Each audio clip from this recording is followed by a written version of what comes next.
Hello and welcome. This is Rooflemonger and my friends. Momentous last few days in the fighting game community. Been a few controversies, and I figure, well, there's so many, I might as well just cover them all in one video. We have a 2xKO old school style ban the testers style controversy, and recently we had the official Fatal Fury Season 2 trailer drop, and we covered the leak on the channel and everyone was super excited.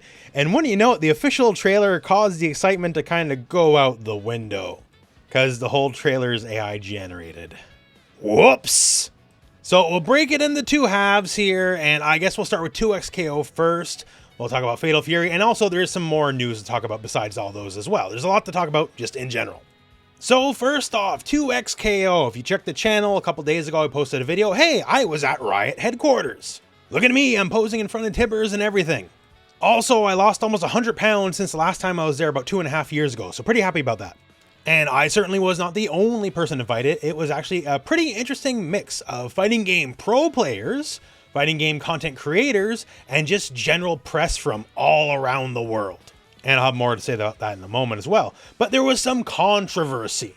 Hardly the only tweet about it, but I think this is a good example. People just complaining, hey, these pro players are going to be on site and they're going to get a gigantic competitive advantage because Frosty Faustings is not too far from now. Got access to the early build, got access to the patch ahead of time, so on and so forth. Now, as someone who was actually there, I got some thoughts on the matter. Because has there been situations in the past where people use explicit knowledge beforehand to win tournaments? Yes, 1000% yes. Especially on like the NetherRealm Studios front. Which makes it absolutely funny for me because some of the people complaining about this 2xKO event, I know for a fact abused the Street Fighter 6 crack and entered Season 1 Capcom Pro Tour tournaments. Which maybe look in the mirror before you say something. But oh well. But yeah, but here's the reality of it. As someone, I'm sort of in between press and content creator in a weird way. I've been to a lot of events where it's only fighting game people. Sometimes those events are for content creation. Like, hey, play the character, play the build, play the whatever, and go home and make your videos about it. I've been to events that are effectively behind closed doors. They do not get mentioned in public. And then those are more where like a competitive advantage could lie. They're like, hey, try the game, but also try it for real, not just to make a YouTube video. Like try to break the game. We're going to give you a lot of time with it, perhaps unlimited access. And I've also been to events where I'm the only FGC guy there. Like it's just actually press, like, you know, IGN, GameSpot, other outlets. And then there's just me, which is weird. Like sometimes Maximilian's there too, but otherwise like there's no FGC involvement at all. And let me tell you, this event is more like either an FGC content creation event or a press event, but not some get a competitive advantage high level play event. People on site did get to play Caitlyn, yes, and we got part of the patch, yes, but this was not some unlimited access, lab it out forever kind of deal. We got in, got a tour of Riot. It was very lovely. Riot's a very expensive and impressive campus. Had some lunch, got to play for a few hours, and then, okay, we're done. Then we got to go get supper. Like, that was it. If you were not playing Caitlyn, they're asking, why aren't you playing Caitlyn? You're not just there solo labbing to your heart's content. And we were paired up with other people so we could just play the game. As someone who's been part of behind closed doors, high level events, and just general press events, this was a lot closer to a general press event. Like, if you saw the patch preview post on Twitter, this is actually more than we got to saw. This is way more than the information we were given. Other than maybe someone found out something for the character they personally play, this is the most info that's out there. Which I believe you can thank Leffen for, because on site he was very vocal. Hey, please put out the patch notes so it's not perceived we have advantage. So y'all got even more than was at the event. But that all said, will there be people who are at this event who will be at Frosty Faustings? And the answer to that is yeah, there will be. And, you know, on paper, that's certainly a competitive advantage. I think the reality of it, like a few hours in a situation where you're not allowed to freely lab, I don't think that's some Omega advantage, but I suppose it is more than zero. So, should the testers have been banned? Like, I've seen some posts here, if you get any early access or whatever, you should be banned for all competitive events for a year. I don't know if I agree with that. Speaking as someone who's been banned for a year for competitive events, because I got access to Street Fighter 6 about a week and a half early. And it was very nice of Capcom to let me get a head start on like the beginner guides and all that kind of stuff. So I'm very grateful for it. But I had to eat a year-long ban, which sucked. Like, I actually was gonna compete. I was gonna do my first like actual competition in a very long time, but I put that all aside because for the channel, it was better to get early access to Street Fighter. So, oh well, but it wasn't very fun. And I don't think I had a years of advantage, especially considering the crack existed. That said though, the next time this happens, right, and there's a preview event and it's only a couple hours, you know, it's not a multi-day thing or whatever. Should there be a small grace window where you can compete? Maybe. There's been some talks, but maybe say like 2 weeks. I don't know. I think that's okay. And if that's unacceptable to you as a competitor, well then don't go to the event, I guess. That way, you know, they still get all their content out there. There's all sorts of impressions, all sorts of videos, and competitive integrity of a tournament that's right around the corner can just be maintained.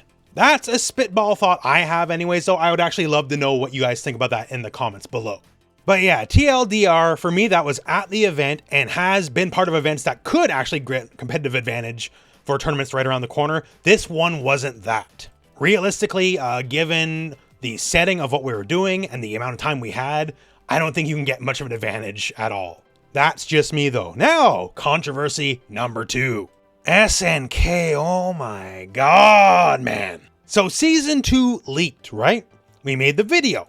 Accidental leaks suck. It's unfortunate, but whatever. I report the news. Here's the news. Season 2, 6 characters or more, right? 6 or more characters. And people were over the moon. People were super excited. Holy crap, Fatal Fury Season 2 is gonna kick some serious ass. If they just left it there and like let people who reported the leak report the leak, we'd be kind of golden, really. But instead, they put out this very AI-driven trailer. There's gameplay parts, yes, but very AI otherwise trailer, and sort of popped their own balloon on the matter. The hype and goodwill built by the leak sort of deflated immediately. Because people don't want AI, especially in the FGC, of all places. They don't want weird AI Terry Bogard who's somehow turning halfway into Wolfgang Krauser. If the trailer was just the gameplay parts, it would have been sick. Yo, Jay Hoon, Geese effin' Howard, Blue Mary, Wolfgang Krauser, and 2 mystery characters, whatever, right?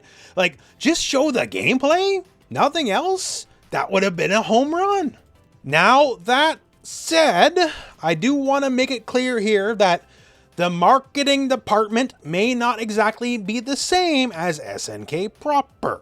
Remember WrestleMania, that weird Fatal Fury like mega ad they had at WrestleMania? I can tell you for a fact that people who were at SNK proper had no idea that was happening. They were just as surprised as everybody else when it happened.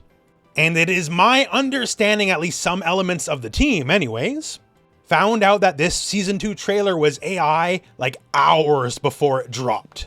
And we're none too happy about it. So chalk it up to perhaps, you know, one hand doesn't know what the other hand's doing, but then at the bare minimum, there should be a little bit more oversight going on.